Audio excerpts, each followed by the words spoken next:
Está começando o Up Entrevista e nós estamos no mês de maio, Maio Laranja, que é o mês de combate ao abuso e exploração sexual de crianças e adolescentes, e é sobre isso que nós conversaremos no programa de hoje, sobre proteção à criança. Recentemente, um crime causou comoção no Brasil inteiro, que foi o caso do menininho Henry, que foi brutalmente assassinado pelo padrasto, e antes disso também teve o caso do garotinho de 11 anos que ficou preso num barril pelado em Campinas, que também foi, assim, horrível. São casos extremamente tristes, mas que infelizmente eles não são isolados. Diariamente são notificados no Brasil, em média, 250 agressões por dia, de diferentes tipos: física, psicológica, de tortura contra a criança e adolescente.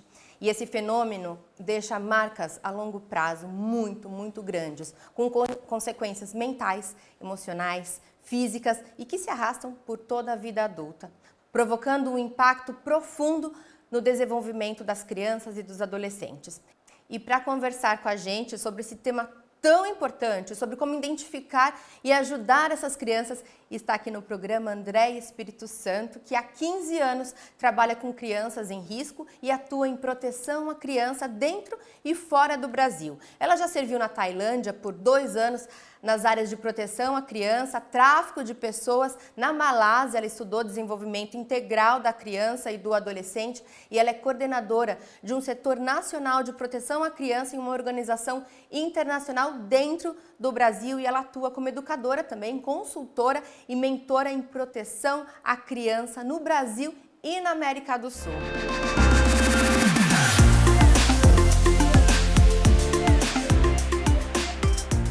E ao meu lado está a Andréia. Tudo bem, Andréia? Obrigada por aceitar nosso convite e trazer tanta informação importante para a gente.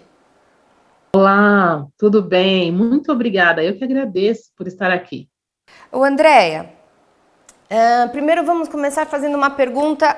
O que seria considerado abuso, né, para as crianças? Lógico, tem coisas que são muito óbvias, né? Espancamento, abuso sexual, mas tem abusos que são discretos, que às vezes uma mãe, um pai, um cuidador fala: não, eu acho que isso não é abuso, é coisa da minha cabeça. O que é e o que não é abuso?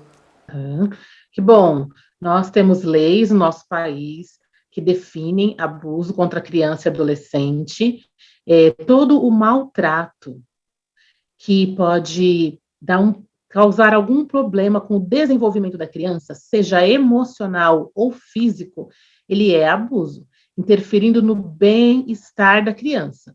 Aí a gente vai dividir esse tipo em tipos de violência, né? Então a gente vai ter o abuso físico, que é no próprio corpo da criança.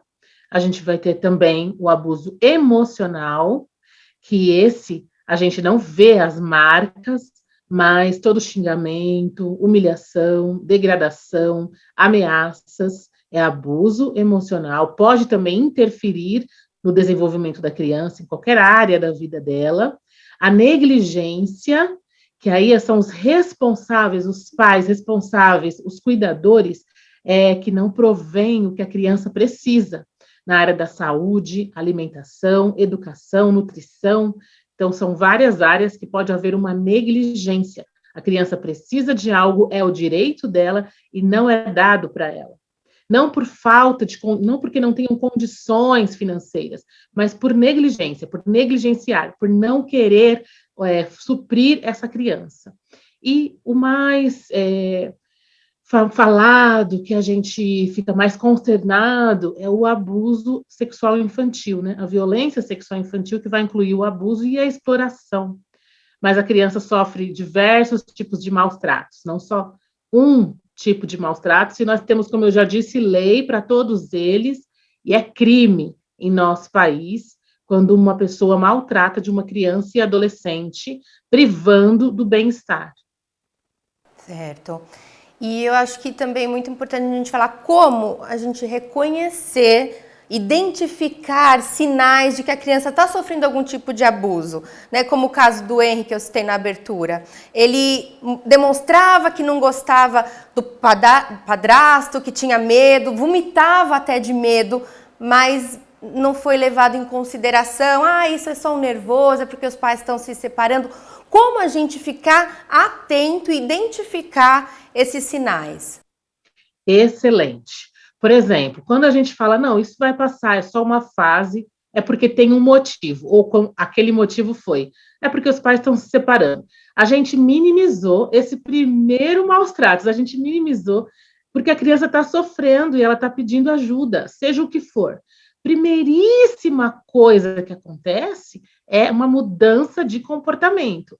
Nem sempre a mudança de comportamento ela está dizendo que a criança está sofrendo abuso, mas a mudança de comportamento é importantíssima para a gente ficar atento que alguma coisa aconteceu. A partir daí, vamos prestar atenção nessa criança, vamos fazer escuta. Escuta, eu digo, não é especializada, dentro de casa.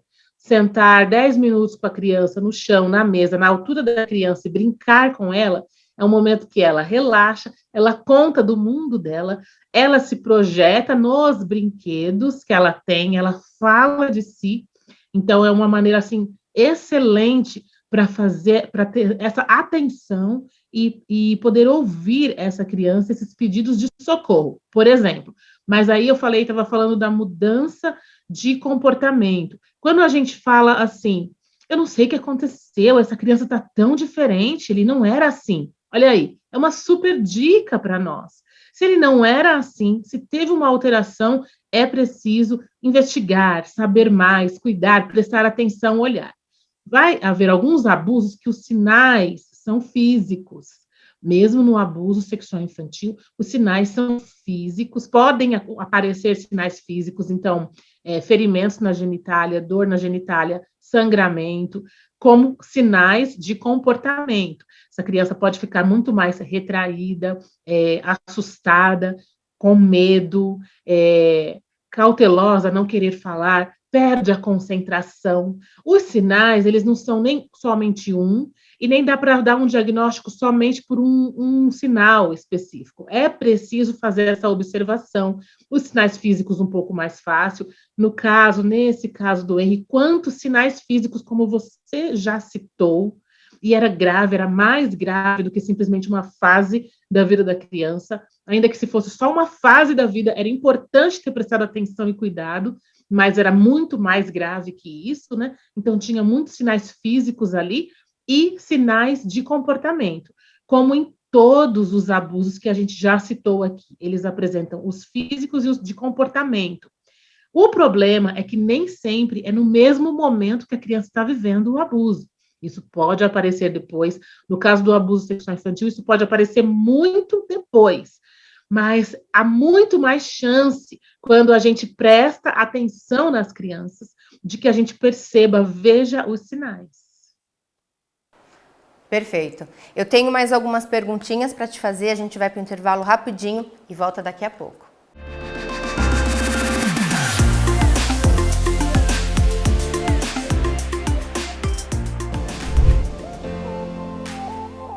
Nossa identidade mudou, mas a nossa credibilidade continua a mesma que você já conhece. Fique ligado nos nossos conteúdos e acompanhe a nossa programação.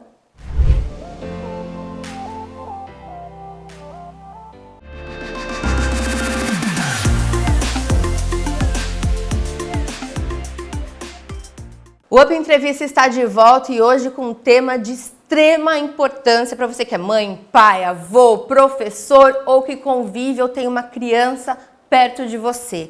Como identificar e como reagir, né, se você perceber que a criança está sofrendo algum tipo de abuso, seja sexual, psicológico, enfim. A gente está falando com uma especialista hoje, a Andréia, que está trazendo dicas incríveis. E Andréia, como a gente estava falando, né, no bloco anterior, você tinha dito para a gente ficar bem atento na hora de brincar ou conversar com uma criança que ela projeta aquilo que ela não consegue falar. Uma criança pequena, de 3, 4 anos, que não sabe se expressar ainda, né?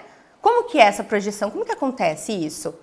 Então, isso pode acontecer com os brinquedos, principalmente na hora de brincar, Essa criança, ela pode estar mostrando que um boneco não quer ir para tal lugar, não quer estar em tal lugar com tal pessoa, está agressivo, ela própria pode querer bater no boneco, na boneca, naquele brinquedo, ou ela querer estragar aquele brinquedo, ela própria pode querer fazer isso, ou também ela ter compaixão, ter pena desse brinquedo nos desenhos. Não é algo realmente simples a gente ter uma fórmula, uma receita de bolo.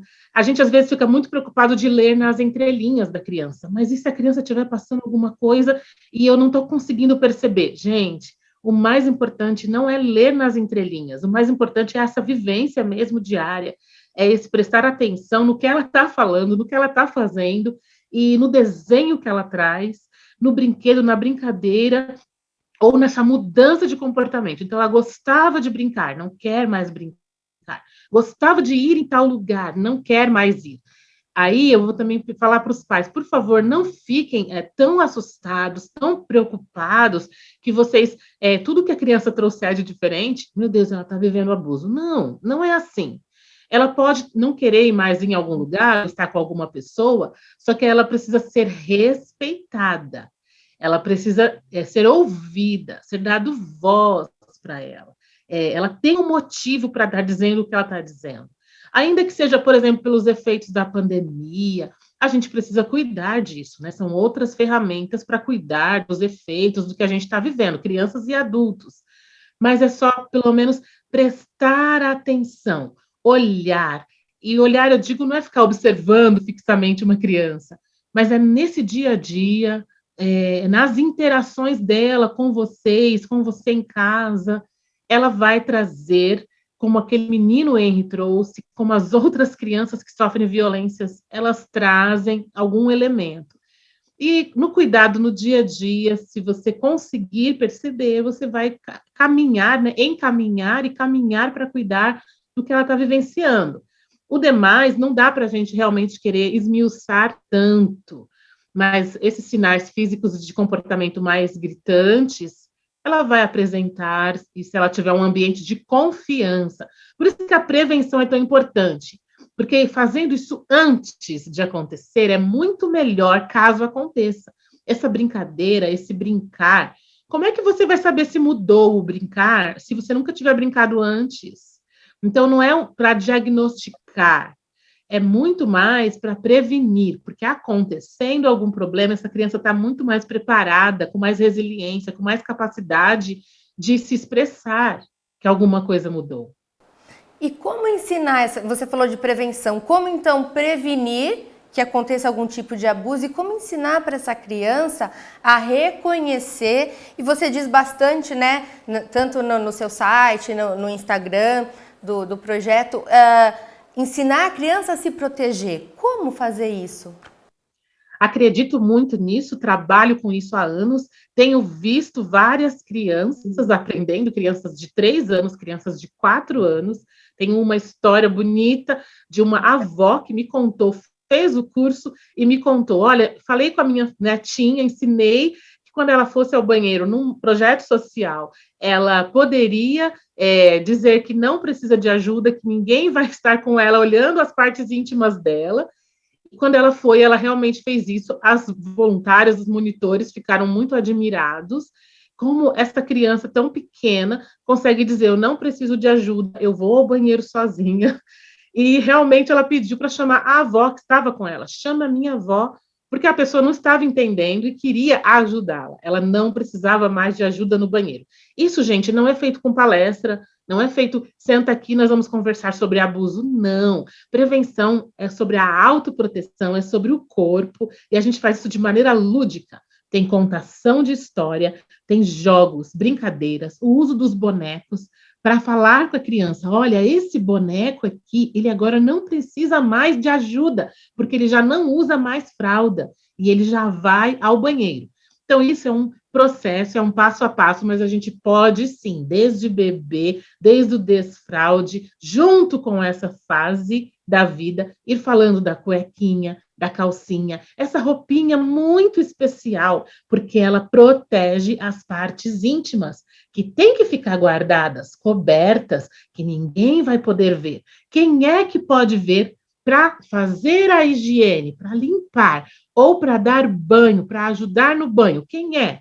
Então, aí vai pontuar o pai, a mãe, o cuidador, o responsável, a pessoa que está ali de referência para a criança. Então, isso é feito separadamente, em momentos separados, tanto no dia a dia, banho, higiene do banheiro e troca de roupa, ótimos momentos. Pontual, gente, 10 segundos na troca de roupa. Pontuando, não é uma vez só. E nas brincadeiras, principalmente. Então, tem canções, tem jogos, a gente compartilha isso todas as semanas nas nossas redes sociais, canções, jogos, brincadeiras para falar: o meu corpo é só meu, ele é o meu presente, ele é o meu tesouro, viva o meu corpo. A gente também usa os bonecos projetivos, então ela se projeta naquele boneco, porque a gente fala do boneco, da boneca, do corpo da boneca. E aí essa criança vai entendendo esse respeito pelo corpo do outro, pelo corpo dela. Então é possível fazer essa prevenção de maneira lúdica com a criança, desde pequena até os adolescentes, vai mudando a linguagem, mas vai trazendo a informação correta, consistente, uma informação só para eles, né? E com isso, a gente também ensina, e a criança aprende, que se alguém tocar em suas partes íntimas, a gente já falou da cuequinha, da calcinha, a gente já falou do banho, da higiene do banheiro, então essa criança está se fortalecendo. E aí, e se alguém ficar olhando, e não é para olhar, como aquela menininha de 4 anos, não é para você entrar comigo, não é para você me olhar. Então, a criança é muito capaz de aprender e para ela é natural. E se alguém, então, realmente fizer isso? Ela precisa contar para alguém de confiança, contar até alguém acreditar. Vamos fazer um desenho de quem são as pessoas que a gente poderia contar qualquer coisa difícil que nos acontece, porque a gente trabalha junto com as emoções. Tem situações boas, situações difíceis. Quais as emoções que aparecem? Numa situação, na outra. E se aparecer uma situação difícil? Aí ela pode também falar quais são as situações. O cachorro morreu, o cachorrinho morreu. Uma menina de 3 anos me respondeu isso. Quando ela viu uma carinha triste, ela disse: o cachorrinho morreu e eu fiquei assim, chorando, né? Um emoji chorando, a carinha triste. E o que você fez? Ela disse: eu corri para a mamãe e chorei com a mamãe. A mamãe também chorou, né? Estava todo mundo triste. Depois ficou todo mundo bem. Depois a gente ficou calmo. Essa outra carinha aqui da calma, né? Isso aconteceu ou não? Tá até agora com raiva, triste, brava, preocupada, enfim. E quando a gente está assim, então quem são as pessoas? A mamãe, você já disse, mas quem? Essa criança vai fazer essa lista das pessoas da vida dela, da vida real, que ela tem para pedir ajuda. Aí a gente vai reforçar, é um outro trabalho. Você vê que são vários temas, é progressivo, dá para fazer em diferentes etapas, diferentes temas, mas reforçar, trazer de volta. A gente não ensina uma vez só a criança a atravessar a rua, porque a gente ensinaria uma vez só sobre a proteção. É um conteúdo de dia a dia. Em escola, em grupos, igrejas, organizações sociais, a gente vai fazer programas. Eu dou aula sobre isso. Fazer programas nas ONGs, com as crianças da mesma faixa etária. E aí sim, é um programa completo. Não dá para fazer todo dia. Mas de tempos em tempos a gente volta no tema. Quando a gente fala de autocuidado, de higiene, não está desassociado. Quando a gente fala de proteção na rua, de pedir ajuda, de não falar com estranhos, tudo isso vai voltar para a pessoa de confiança, pedir ajuda. Então, tem muitas maneiras, sim, e é muito importante que a criança saiba que ela pode pedir ajuda. Volto para o brincar. Se ela sentou no chão, na mesa, 10 minutos, uma vez por semana, uma vez por dia, com um adulto, é esse adulto que ela vai pedir ajuda, se ela sabe que ela pode. Porque ela sabe que ele acolhe as lutas, as questões dela, ela sabe que esse adulto que brincou com ela entende o mundo dela, então ela está tranquila para fazer isso. Isso não é falado, não é numa conversa, olha, pode me procurar. Isso é mostrado no dia a dia. Por que tantas crianças contam para a professora? Porque no dia a dia elas estão brincando com a professora, fazendo lição, aprendendo, crescendo. Não há culpa se a criança não contou em casa. É só porque o processo da criança de poder trazer um assunto é diferente. Por isso que vale tanto a pena a prevenção. E você de casa, você que está assistindo, se você tem uma escola, tem uma ONG, é de alguma igreja, não importa, se você é de alguma instituição que trabalha com criança, a André e a equipe dela, eles fornecem um curso de formação à proteção à criança. Então procure eles nas redes sociais, a gente vai deixar aqui no Instagram, Facebook, tem o site também. Entre em contato, saiba mais a respeito do curso, porque olha, isso é de uma extrema importância. Andréia, muito obrigada. Daria para fazer uns 5 programas sobre esse tema. A gente vai voltar a conversar mais sobre isso, sim. E eu agradeço demais as suas dicas e a sua participação no programa. Obrigada, eu que agradeço. Realmente eu falo muito, eu tenho muito para falar, mas eu entendo que é também pouco a pouco. E vocês podem procurar mais informações, procurar nosso contato, espaço de proteção. Estamos sempre à disposição para continuar essa conversa importantíssima. Um grande abraço, parabéns para vocês aqui, para a TV, fazendo esse programa. Parabéns. Muito obrigada e você continue ligadinho na UP TV, porque o UP Entrevista acaba agora, mas você continua com o quadro Psicanalista Responde.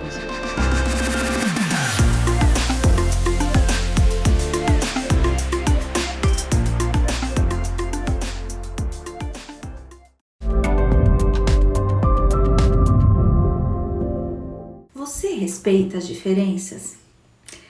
Eu acredito que a primeira coisa que precisamos aprender é que a realidade não é aquela que realmente parece ser, e sim como nós enxergamos. É como se nós usássemos lentes que se alteram de acordo com o que gostaríamos de ver, e essa percepção ela muda de pessoa para pessoa e a cada situação vivenciada.